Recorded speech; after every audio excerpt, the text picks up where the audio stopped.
Hello, नमस्ते, आदाब और सत श्री अकाल। मेरा नाम पूनम अग्रवाल है और एक्सप्लेन एक्स में आपका स्वागत है। अगर आपने अभी तक मेरे चैनल को सब्सक्राइब नहीं किया है तो प्लीज सब्सक्राइब कर लीजिए। Thank you so much. आज हम बात करेंगे इलेक्शन कमीशन और इलेक्शन कमीशन के जरिए क्लेम किया गया 21 यानी कि 21 इनिशिएटिव जो उन्होंने लिया है पिछले 100 दिनों में। अब ये 100 दिन वो उस पीरियड को मान रहे हैं जब से नए chief election commissioner Gyanesh Kumar ji ने चार्ज लिया है।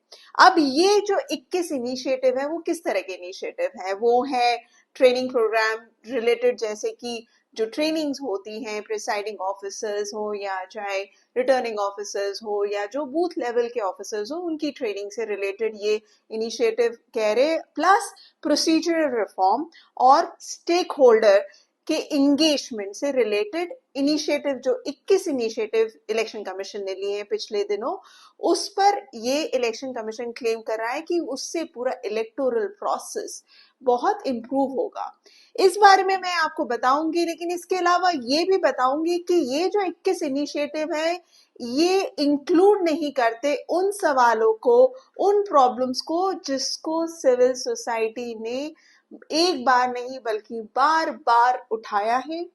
उसके ऊपर पिटिशंस लगाए गए हैं सुप्रीम कोर्ट में, उसके ऊपर कई सारे वीडियोस मैंने खुद बनाए हैं, उसके ऊपर रिपोर्टिंग मैंने खुद की है। और वो इश्यूज जो कि वोटर से रिलेटेड है, वोटिंग के सिस्टम से रिलेटेड है, इलेक्टोरल से रिलेटेड है, वो रिफॉर्म्स या वो चेंजेस इस 21 इनिशिएटिव में इंक्लूडेड नहीं है, जो कि बहुत ही दुख की बात है। लेकिन फिर भी इसके बावजूद मैं ये कहूंगी कि ये जो इनिशिएटिव इन्होंने लिए हैं वो अच्छा है, क्योंकि वो ओवरऑल वोटर्स को एनकरेज करेगा कि वो वोटिंग करें। पोलिंग बूथ्स बढ़ाए गए जाएंगे ताकि जो वोटर को ज्यादा ट्रैवल ना करना पड़े। तो मैं आपको सारे नहीं बल्कि कुछ जो इम्पोर्टेंट इनिशिएटिव जो इलेक्शन कमीशन ने क्लेम किए हैं मीडिया रिपोर्ट्स में, वो मैं बता देती हूँ। तो पहला इन्होंने कहा है कि पहले जो पोलिंग बूथ में, हर एक पोलिंग बूथ पे 1500 तक वोटर्स का नाम रहता था, यानी कि 1500 वोटर्स जाके एक पोलिंग बूथ में वोट करते थे। अब 1200 कर दिया गया है कि एक पोलिंग बूथ में 1200 से ज्यादा वोटर्स नहीं वोट करेंगे। और पोलिंग बूथ जो डिस्टेंस जो पहले रखा जाता था कि दूर दूर होता था, तो कई बार वोटर जाने में आलस कर जाते थे लोग, या जाने में प्रॉब्लम आती होगी, ट्रैवल ज्यादा करना हो, तो अब ये कह रहे हैं कि 2 किलोमीटर के रेडियस के अंदर एक पोलिंग बूथ रखा जाएगा depending on the population density. इसके अलावा वो कह रहे हैं कि वोटर स्लिप को रीडिजाइन किया जाएगा ताकि पढ़ने में आसानी रहे वोटर्स को। और मोबाइल फोन, ये सबने फेस किया है, मैंने भी किया है कि मोबाइल फोन हम नहीं ले जा सकते अंदर वोटिंग करते वक्त। तो कई बार ये प्रॉब्लम होती है कि आखिर मोबाइल फोन हम कहाँ दें, किसको हैंड ओवर करें।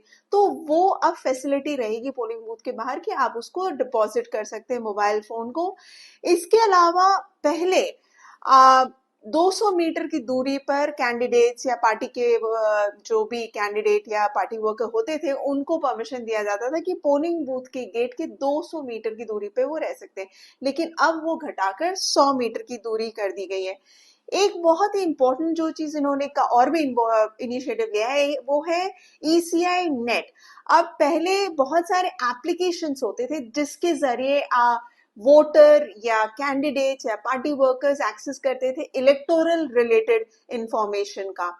तो अब वो एक पर्टिकुलर ईसीआई नेट के जरिए, इस फैसिलिटी के जरिए ये सारे जितने भी चीजें हैं रिलेटेड टू इलेक्टोरल प्रोसेस वो एक्सेस किया जा सकता है। अब एक समस्या बार बार आती थी कि जो वोटर्स मर गए हैं, जिनकी डेथ हो गई है, उनका नाम नहीं हटता था वोटर लिस्ट से। तो अब उसको हटाने के लिए ईसीआई ने कहा है कि अब वो रजिस्ट्रेशन जनरल ऑफ इंडिया के साथ काम करेंगे और उनसे कांटेक्ट में रहेंगे, जिससे वो आसानी से उन नाम को हटा सके जिन वोटर्स की डेथ हो गई है। अब ये और एक क्लेम कह रहे हैं कि पिछले 100 दिनों में ईसीआई ने 4719 मीटिंग्स कंडक्ट की हैं डिफरेंट डिफरेंट पॉलिटिकल पार्टी के वर्कर्स के साथ। करीब करीब वो क्लेम कर रहे हैं 28,000 पॉलिटिकल पार्टी के लोगों से वो मिले हैं, डिफरेंट पॉलिटिकल पार्टीज, चाहे बीजेपी, कांग्रेस, आम आदमी पार्टी या जेडीयू, सारे मतलब वो कह रहे हैं कि उन पॉलिटिकल पार्टी से मिले हैं। और इसके अलावा ईसीआई ये भी क्लेम कर रहा है कि बहुत सारे एडमिनिस्ट्रेटिव रिफॉर्म उन्होंने इंक्लूड किया है ताकि इलेक्शन का प्रोसेस ज्यादा स्मूथली चल सके। तो ये तो कुछ रिफॉर्म्स, चेंजेस जिसे कहेंगे 21 इनिशिएटिव ईसीआई ने करा है।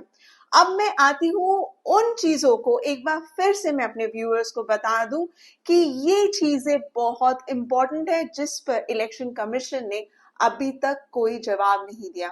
आप सबको याद ही होगा 2024 से ये मुद्दा बार बार उठ रहा है, और जिन लोगों ने मेरे काम को स्पेशली एक्सप्लेन एक्स में जिन्होंने मेरे वीडियोस को फॉलो किए हैं, मेरे व्यूअर्स को खास तौर पे ये तो पता ही होगा कि वोट्स पोल्ड और वोट्स काउंटेड को लेकर कितना हल्ला मचा, इस मैटर को लेकर कितनी बार सवाल उठाए गए। वोट्स पोल्ड के डेटा को ईसीआई ने नहीं शेयर किया था इलेक्शन 2024 लोकसभा के दौरान, जिसके कारण कई सारी चिट्ठियां लिखी गई थी, पॉलिटिकल पार्टीज ने हंगामा किया था ऑपोजिशन में, खासतौर पे ऑपोजिशन के पॉलिटिकल पार्टीज ने। उसके बाद लास्ट में जाकर इलेक्शन कमीशन ने वोट्स पोल का डेटा शेयर किया। बट इसके अलावा जो और एक मुद्दा जो कोर्ट में गया वो है फॉर्म 17C। आपको क्विकली मैं बता दूं, फॉर्म 17C में बहुत सारी डिटेल्स होती है, लेकिन जो बहुत अहम डिटेल वो होता है वोट्स पोल का डेटा, यानी कि पोलिंग के दिन जब पोलिंग खत्म हो जाता है तो ये फॉर्म भरा जाता है, और ये फॉर्म भरते हैं प्रिसाइडिंग ऑफिसर, जिसमें वो मेंशन करते हैं कि कितने वोट्स पड़े। और ये form 17C as per the law, ये फॉर्म 17C प्रिसाइडिंग ऑफिसर को देना होता है हर एक पोलिंग एजेंट को।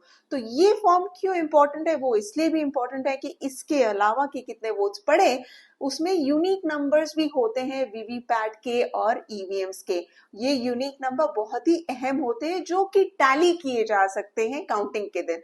तो फॉर्म 17C को लेकर बार बार मुद्दा उठा और इलेक्शन कमीशन से कहा गया कि आप इसे पब्लिक करें, आप इसे अपलोड करें इंटरनेट पर ताकि लोग इसे एक्सेस कर सके, क्योंकि पिछले कुछ सालों में हमने देखा है कि इलेक्शंस में 2019 के लोकसभा इलेक्शंस में और 2024 के लोकसभा इलेक्शंस में कि वोट्स पोल्ड के डेटा वोट्स काउंटेड के डेटा के साथ मैच नहीं करते, जो कि करने चाहिए। ईवीएम के कितने वोट्स पड़े ईवीएम पे और कितने वोट्स गिने गए वो मैच नहीं करते हैं।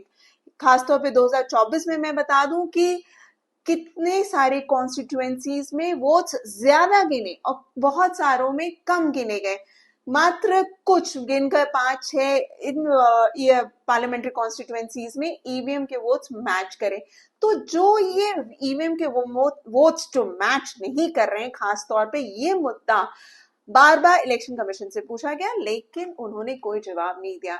यहां तक कि फॉर्म 17C को शेयर करने से भी उन्होंने मना कर दिया कोर्ट में, सुप्रीम कोर्ट में, ये कहकर कि उनके पास बैंडविड्थ नहीं है, उनके पास लोग नहीं है, रिसोर्सेस नहीं है कि उसे अपलोड किया जाए। इस मुद्दे पर बार बार उठाया गया, और इनफैक्ट हाल फिलहाल में ही कुछ दिनों पहले ही सिविल सोसाइटी के मेंबर्स और पॉलिटिकल पार्टी के लोग भी मिलने गए थे इलेक्शन कमीशन के साथ, इलेक्शन कमिश्नर के साथ, चीफ इलेक्शन कमिश्नर और बाकी के इलेक्शन कमिश्नर से, कि ताकि बातचीत हो सके और कोई डिसीजन लिया जा सके। इनफैक्ट सुप्रीम कोर्ट के ऑर्डर पे ये हुआ था, लेकिन सिविल सोसाइटी के जगदीप चोकर जो कि एरिया के फाउंडिंग मेंबर हैं, टीएमसी के महुआ मित्रा, प्रशांत भूषण लॉयर, वो सब मिलने गए, लेकिन उनकी मुलाकात चीफ इलेक्शन कमिश्नर या इलेक्शन कमिश्नर से भी नहीं हुई। बातचीत तो हुई लेकिन उसका कुछ हल नहीं निकला।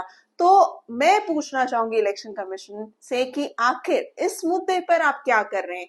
आप इतने सारे इनिशिएटिव ले रहे हैं, बहुत अच्छी बात है, लेकिन ये जो मुद्दा है वो वोटिंग से कनेक्टेड है डायरेक्टली। आप इस पर क्या कर रहे हैं? आप क्यों नहीं फॉर्म 17C शेयर कर सकते, और क्यों नहीं आपने अभी तक बताया कि ईवीएम के वोट्स मिसमैच क्यों थे? अब आते हैं इसके अलावा जो दूसरा मुद्दा है, जो कि वीवीपैट स्लिप की काउंटिंग का, 100% वीवीपैट स्लिप की काउंटिंग का मुद्दा आया तो इलेक्शन कमीशन ने सुप्रीम कोर्ट को कह दिया कि भाई हम तो नहीं गिन सकते पूरा, बहुत समय लगेगा। कभी उन्होंने कहा कि 6 दिन से ज्यादा लग जाएंगे, समय नहीं लगेगा, वीवीपैट स्लिप स्टिकी होते हैं तो ढंग से नहीं गिना जाएगा। तो ये सारी चीजें उन्होंने इलेक्शन कमीशन में कहा है।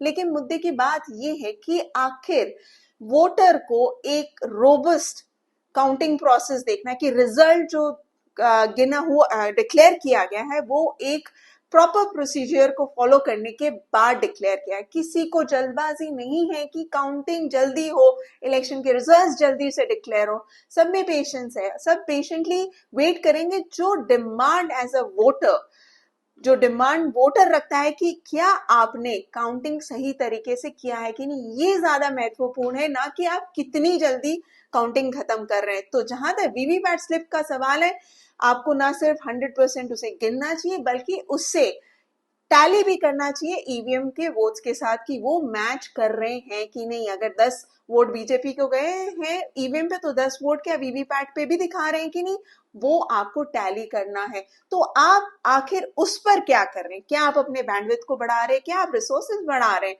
क्या आप उस पर कुछ काम कर रहे हैं?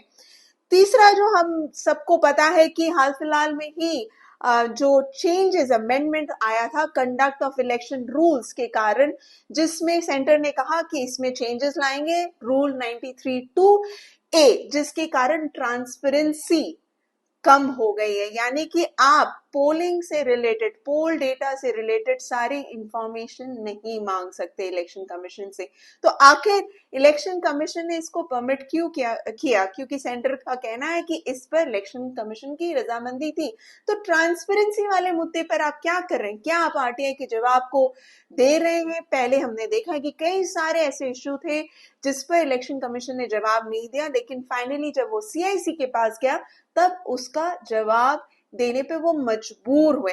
तो ये सारे जो मुद्दे हैं बार बार उठ रहे हैं, बार बार उठाए गए हैं और डायरेक्टली वोटर से रिलेटेड है, यानी कि रिजल्ट से रिलेटेड है। और इस पर सवाल इसलिए उठाए जा रहे हैं कि हमने पास्ट में देखा है कि कई सारी प्रॉब्लम्स आई हैं, डेटा में मिसमैच आया है और ये प्रोसेस, खासतौर पे ये जो 3-4 इंफॉर्मेशन आपको दिया है, जो प्रॉब्लम्स मैंने आपको मेंशन करा है, अगर इस पर इलेक्शन कमीशन काम करे तो ट्रांसपेरेंसी भी बढ़ेगी और लोगों का, यानी कि वोटर्स का कॉन्फिडेंस भी इलेक्शन कमीशन पर बढ़ेगा।